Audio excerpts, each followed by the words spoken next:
Prison to power. The prison starts in the mind. The higher power gives us the power over our life, right? So I was trapped inside of a mental prison. I'm going to go over 3 topics with you guys, and I'm going to make it real quick so we can get up out of here, but I want y'all to get this and apply this to y'all life. The topics I'm going to discuss, I wrote it down because I want y'all to get it. All right, one of the topics is who you're around. The next one is what's your wake-up call, and it's never too late, right? I'm also an entrepreneur. I got some packages over here I'm going to pass out to you guys. How many people want to be successful in life? Everybody going to say that, right? You say everybody. All right, so if you want to be successful, if you apply everything that I tell you on this right here, you will be successful in life. I lost my dad young, lost my dad at 5 years old.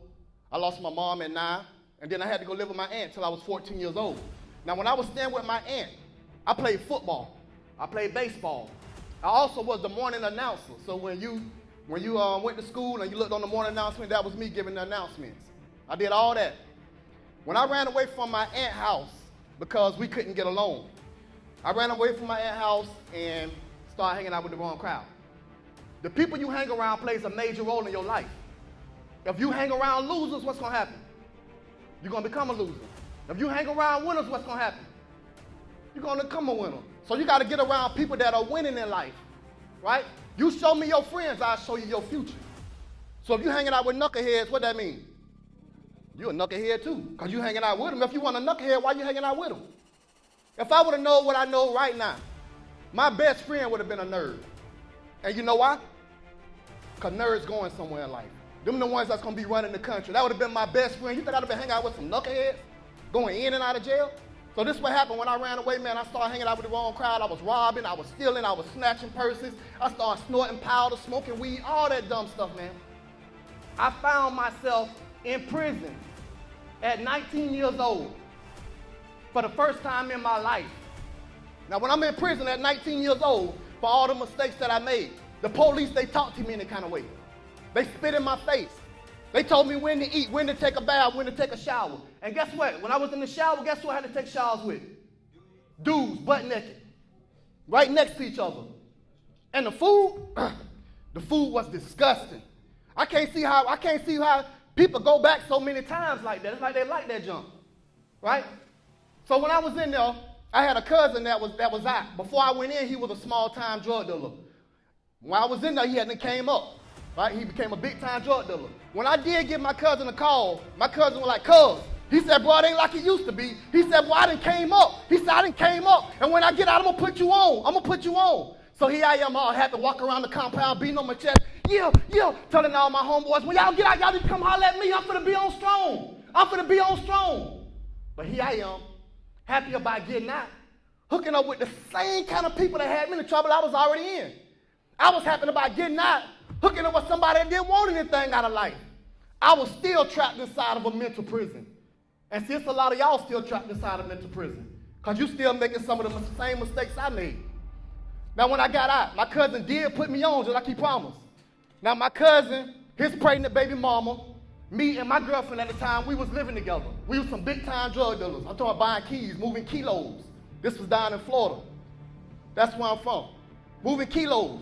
Now my girlfriend at the time, she was already nervous, you know what I'm saying? Because when you selling drugs and you in that game, man, you always nervous. You paranoid.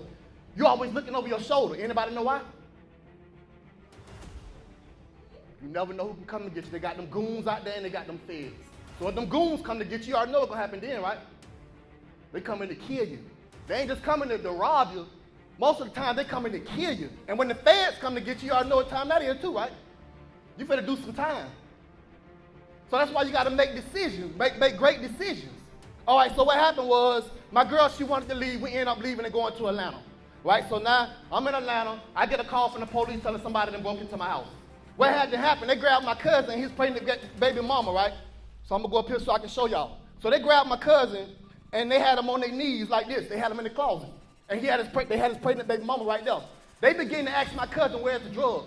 My cousin ended up telling them, man, I don't got nothing. I don't know where it's at. They began to shoot my cousin, pregnant baby mama. She was 6 months pregnant. They shot her 14 times. Blah, blah, blah. Last shot in the head. Blah. So she falls over. She's in his arms. He got her. She's shaking and she's drooling. And he's telling her, baby, it's going to be okay. It's going to be okay. Knowing it's not going to be okay. She just got shot 14 times, one in the head. It's not going to be okay. So as soon as he looked up to ask them, why did y'all do this? As soon as he said, why? Bop, bop. They shot him twice in the face, one right there, one right there. They ran up out the house. 30 minutes later, my cousin got up. His head throbbing. He don't know where he shot at, but he know he shot. He makes his way down the hall and goes to the wall and goes all the way down the hall. You can see the blood stains on the wall. And he makes his way into the kitchen and called the police.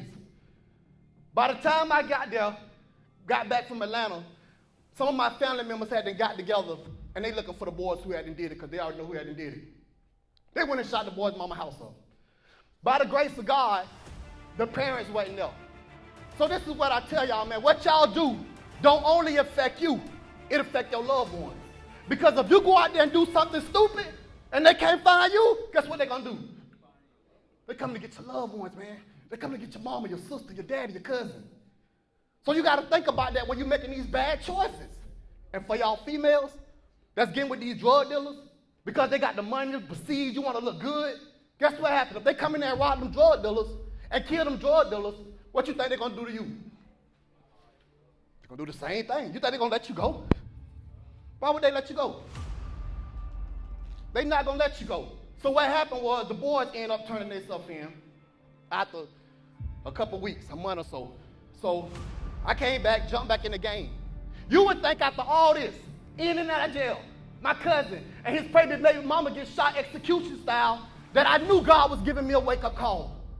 Like, K.O., my son, you got to chill.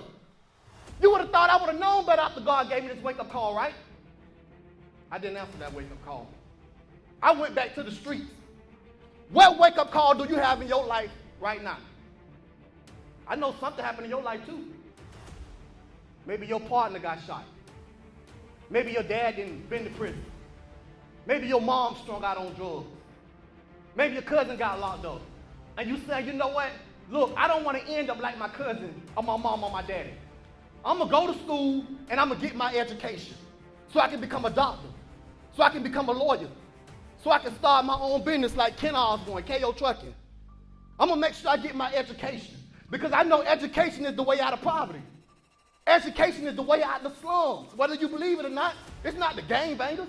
It's education how you get up out this junk, man. So y'all making the wrong decisions. And see, I didn't follow that. I didn't change my life. I didn't follow God when he told me.